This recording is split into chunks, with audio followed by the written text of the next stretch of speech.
Hai guys, Valda's back, yay!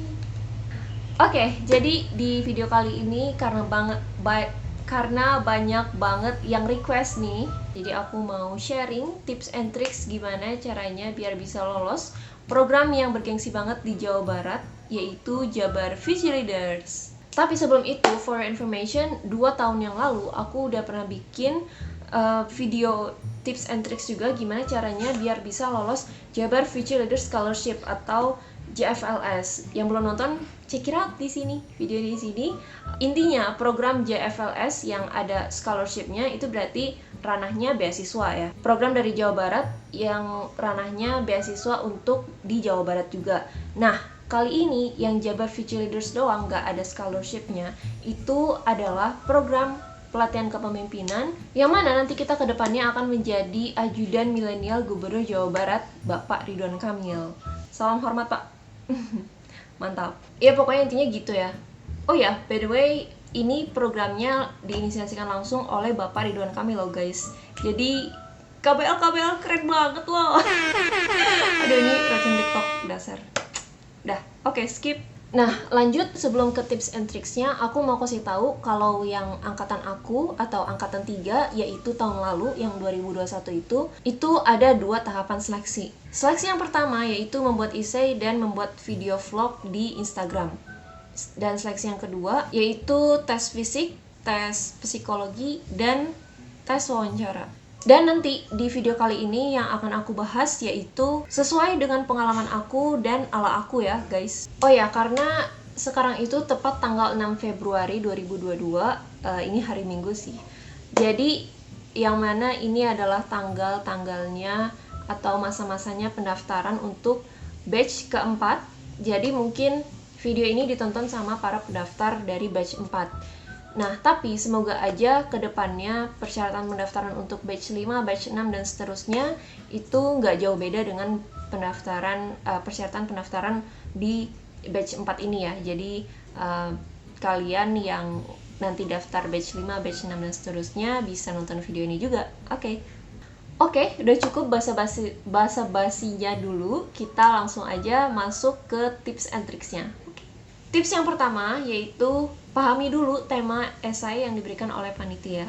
Tema esainya itu kan adalah alasan kenapa kamu mengikuti program Jabar Future Leaders dan mimpi kamu untuk Jawa Barat dan Indonesia. Kalau aku nih ya, aku itu ngekonsepinnya, aku bikin 4 paragraf. Kalian bisa lihat di sini. Ini aku sedikit blur, nggak sedikit sih, semuanya aku blur. Cuman gambaran kalian aja itu ya, ada 4 paragraf. Nah, di paragraf yang pertama itu di kalimat paling awal aku tulis mengenai perkenalan diri singkat. Cukup nulis nama kayak saya Valda Zaira Sidki, berasal dari fakultas mana, universitas mana, terus sama asal. Sampai titik, itu 1 kalimat aja aku bikin. Perkenalan diri ini bener-bener singkat guys, jadi kayak yang tadi aku bilang, nama sama asal doang. Jangan sampai pokoknya nyebutin merek hand sanitizer kalian ya, soalnya nanti kalian gak dibayar guys, itu namanya jatuhnya ke endorse ya. Oke. Nah, terus masih di paragraf 1 nih, setelah aku ngenalin diri, aku tuh cerita di situ bahwa aku tuh orang atau tipe orang yang kayak gimana sih kayak gitu, tapi tentunya dengan gaya bahasa yang tidak santuy gitu ya. Jadi intinya di paragraf pertama itu aku ceritain dari perkenalan diri singkat banget tadi, terus aku tuh tipe yang kayak gimana, dan aku sedikit bubuhkan mengenai pendapatku tentang kepemimpinan kayak gitu. Nah, lanjut ke paragraf yang kedua, karena tadi aku udah nyeritain kayak aku tipe orang yang kayak gimana, terus kayak kepemimpinan itu bagaimana. Di paragraf kedua aku dukung dengan data atau fakta yang ada di lapangan gitu ya, tentang kepemimpinan itu di lapangan tuh seperti ini loh gitu. Dan aku juga sedikit bubuhkan mengenai penelitian dari sebuah kepemimpinan kayak gitu loh gitu. Nah, itu udah ya, paragraf kedua pokoknya tentang data konkret atau data-data penelitian dan lain sebagainya. Dan di paragraf ketiga aku ceritain sedikit pengalaman aku mengenai kontribusi aku dalam sektor kepemimpinan. Jadi memang waktu itu ada kayak pokoknya panjang ya ceritanya kalau aku bahas di sini, dan takutnya ada plagiat, jadi sebaiknya jangan dibahas.